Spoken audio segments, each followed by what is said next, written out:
It's finally happened, everybody. After another poor season, a mid-table finish, and the sacking of Steve McClaren, Kev is finally, after, 8 seasons, the manager of Deeping Rangers Football Club.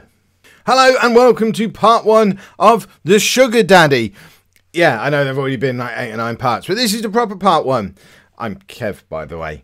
That other stuff, that was started as an experiment. If you don't know what happened, go and watch the experiment. To cut a long story short, we gave a tier 9 club, Deeping Rangers, £100 million and just let them go for it and see what happened. Problem is, they've stalled. So Kev steps in. I'm now the manager. It's 2025 and this series is going to run a little bit differently from every other Football Manager series that has ever appeared on this channel because firstly, it's not going to be daily. The other Football Manager series that we have, that's going to keep on running as the normal daily videos that we put out.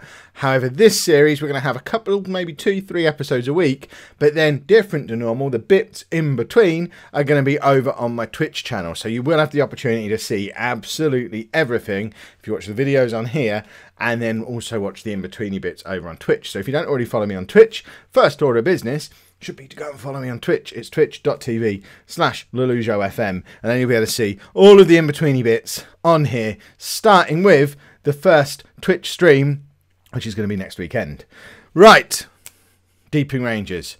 They done messed up again. Steve McClaren got sacked at Christmas time, I think, and we finished 12th in the league. I haven't looked at any of this stuff yet. All I did was advance forward another year, saw they finished 12th, added myself as a new manager, and we're moving on from there. So Deeping, they finished 12th after losing in the playoff final last year. That's a really disappointing return.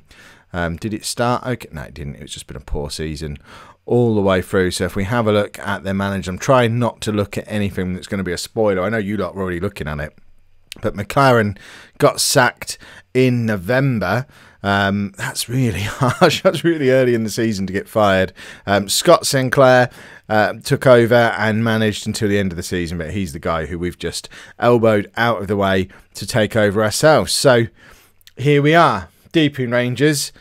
Let's have a look around, I guess. And the first and most important and interesting thing is, let's have a look at the finances. That's not as bad as I was expecting. I was convinced all the money would be gone. We gave them £100 million at the start. They've been paying Nathaniel Chalobah £80,000 a week for goodness knows how long. They're on course to pass financial fair play, which is interesting. We'll have a look at attendances in a minute because attendances must have gone up massively unless there's loads of sponsorship. We'll have a look at that in a second, because I don't see how they can possibly be passing financial fair play. But there's £25 million in the bank, a transfer budget of £11 million in League One, and a £400,000 a week wage budget, of which we're only spending £300,000, and £25,000 is moving on in a month's time when transfers are up. So that's a pretty healthy financial situation. The projection, not so much. Clearly, we are on our last legs when it comes to finances. There's no debt at the club. I need to work out where the money's coming in from. So, income. Oh, where's it coming from? Investments. So, are they living off interest? Are they allowed to use the interest on this money to pay players? Because that seems a bit iffy. I don't see how this financial fair play things works. Somebody please let me know. We're going to have a look at the attendances just to see how we're doing with average attendances, to see what we're dealing with. So they had 20,000 people turn up for an FA Cup game. An average attendance, to be honest, an average attendance of 8,500. That's not too shabby for League One. It's interesting that the lowest attendance in the last 4 years has been the best league position in the club's history. That's weird. Why would it be low for that? That's a really odd one. But this is what we've got to play with. Transfer-wise, I think they actually spent some money. They did. They spent £64,000. This is the first time money has been spent on a player in like 6 seasons. But Ben Vickers, a 24-year-old goalkeeper who looks pretty decent, came in from Liverpool for very little money, straight into the team. That's a signing and a half. Other than that, there's been a couple of free transfers come in. So a full Northern Irish international midfielder comes in from Sunderland. He's now worth £5 million. What a free transfer signing he was. £31,500 a week. And should be playing in the Championship. How did this team not romp this division? I don't understand. Stephen Duke McKenna.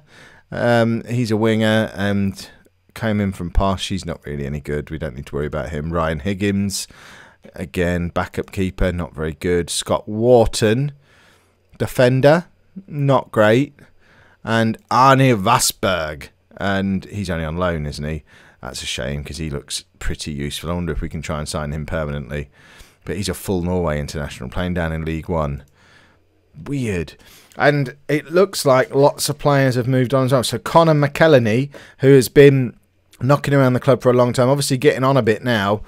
He's one of the club legends, but he left on a free transfer, moved on to Sheffield United, never really got in their team. So that shows you how, despite the fact that he'd been brilliant for us for so very long, another team in our division, not really good enough to get into their team. That's interesting. None of the other major ones left on freeze. And I don't recognise any of these names from players who've moved on. So these just more products of the youth team, starting to sell for decent money now. So Simon Norris, a right winger, went to Newcastle. And George Harris is a 18-year-old goalkeeper who went to Hull. Paul Ashley, 17-year-old striker. So this is just the youth team have basically been sold. All the good youth prospects have moved on. That's a weird one. A 28-year-old defensive midfielder who's been with us since Conference North moved up to the Championship. That's interesting. And then Julian Ngoy, who's 27-year-old Belgian player, who scored a lot of goals for us over the last 4 years. He's moved on to Derby. So money-wise, we've got an absolute ton to spend. I don't know why they've not been spending money. We've got £11 million to spend, although the projection looks pretty dire. So I want to be able to say I won't spend it all, but you've all met me before. I'm obviously going to spend it all. Not only am I going to spend it all, I'm going to spend it all on the Never Never. Am I still the chairman as well? Hold on, let's have a look. Does it tell me who to? No, that's me as the manager. All. Hey, I'm still the chairman as well. So I'm chairman and manager. At least I can't get sacked. That's awesome. So I did stick around with all my monies. Excellent. Right, let's have a look at the squad, see who we're spending all this money on. I think it probably is just Chalobah who's the major one now. To be fair, he's one of the best players at the club, but he is 30. I mean, he's really good, though. He's not played brilliantly for us, and he's been at the club a long, long time. Is he even on the favoured personnel yet? Somehow he's not. I don't understand how he's not even on the favoured personnel. I think it's because he's just rinsed so much money out of the club. Someone wants him, and that is an odd one. Who wants him? Huddersfield want him. I mean, if they come in with any kind of offer, we'll have to sell him because he's on £80,000 a week. Is he up? Is his transfer? Is his contract up? Well, I guess, I mean, we're not going to keep him, obviously. He wants a pay rise to stay. You can do one, Chalobah. You're going to agree to 20 grand a week or you're moving on. Right, negotiate. Is it not letting me offer him anything? No, it will let me go all the way up to... I'm not going to give him 80 grand a week. Not interested unless I make him an amazing offer. Well, your amazing offer, you'll get 21 grand and you'll like it and you can have it for 1 year. No, you're not having £71,000. We'll make it 27. We're not going to match the highest earner. That's stupid. It's still he's going to walk away now, isn't he? Right, bye-bye, Nathaniel Chalobah. Don't care. Don't even care. You go do one. You're not even on our favoured personnel.